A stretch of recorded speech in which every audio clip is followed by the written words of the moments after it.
My microphone is off.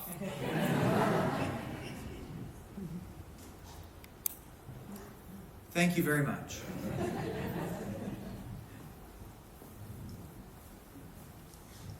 Why would Jesus withdraw again to this mountain alone? I had the gift last week of being able to make an 8-day silent retreat. That must be why I still have my microphone off. I went to a place called the Monastery of Bethlehem in Livingston Manor, New York. It's on the New York-Pennsylvania border, about 2.5 hours from here. It's a community of sisters. They're contemplative sisters, so their lives are dedicated to prayer, and they live actually as hermits. So they live in a particular kind of solitude. So they each have a small cabin where they live with a bed and a bathroom and the Blessed Sacrament. And if you go on retreat there, you also get a cabin. It's got, a bed and a bathroom and a little kitchen on the first floor, and then on the second floor, there's a chapel where you can pray. So the sisters come together twice a day for prayer. They have this very striking way of singing, so it's beautiful to hear that and to pray with them. And then there are periods throughout the day of prayer. So it's probably in the chapel with them 2 or 3 hours of prayer each day, and then separate times set aside for that throughout the day too. A real gift to me during this time is that right now there's a priest living at this monastery who's available to meet with people one-on-one while they're on retreat. Because when you go into the silence, right, no notifications, no texts, right, when all that sound clears away, it turns out that there's a lot going on in our hearts underneath that, and that can come to the surface. And it's helpful to be able to go through that and listen to it with somebody who can listen for God's voice in the midst of it.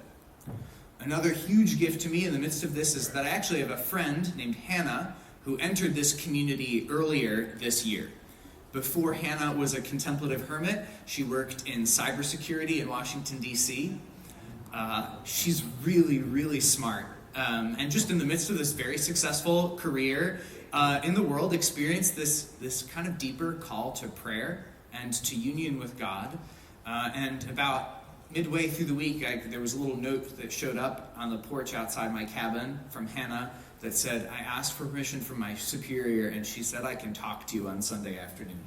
So we got to sit down for about an hour last Sunday, and it was just really, really good to see her doing well.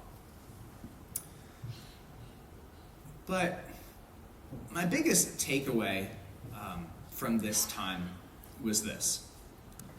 When I was ordained as a priest 5 years ago, I knew that my life was going to change a lot, that it would look very different on the outside, that there would be all sorts of different things that I would be doing that I had not done before, and that the shape of my life would change drastically, forever.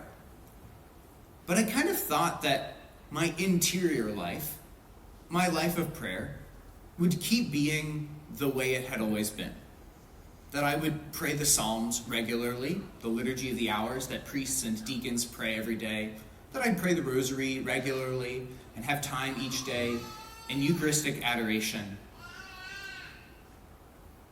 But that has turned out just to be the beginning of a much greater and deeper journey that I never really imagined or expected.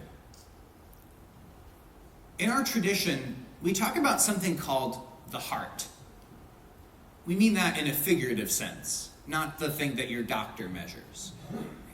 We are a body and a soul. And the deepest part of our soul is what we would call the heart. That place belongs to God alone. It's deeper than our emotions. It's deeper than our experiences or what's happened to us. A therapist or a counselor cannot bring you there.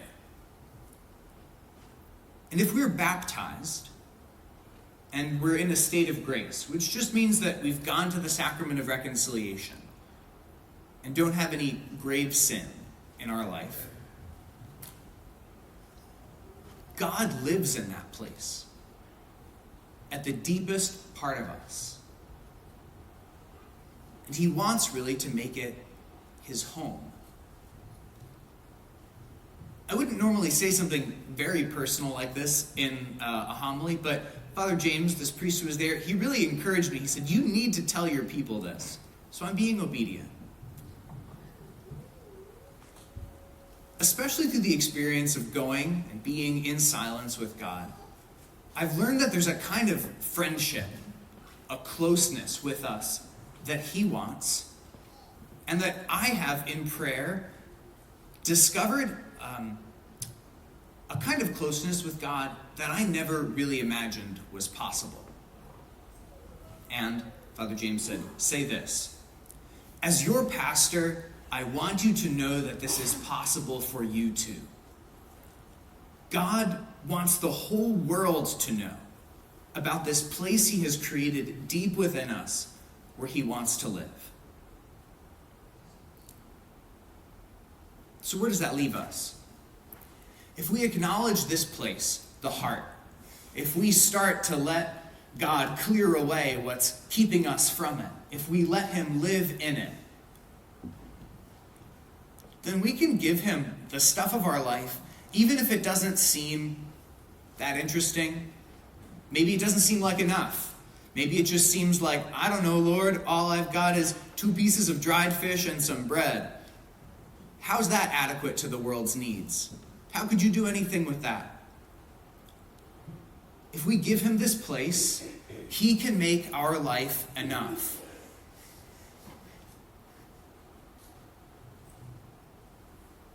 And our God, who is so good, doesn't just make bread into more bread, although he did do that, and it's very impressive. But he's going to do something better here in like 15 minutes.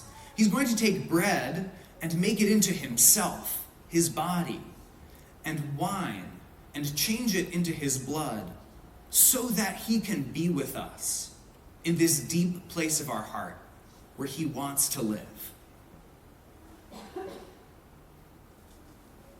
That place of closeness with the Father is why Jesus goes away again to the mountain alone.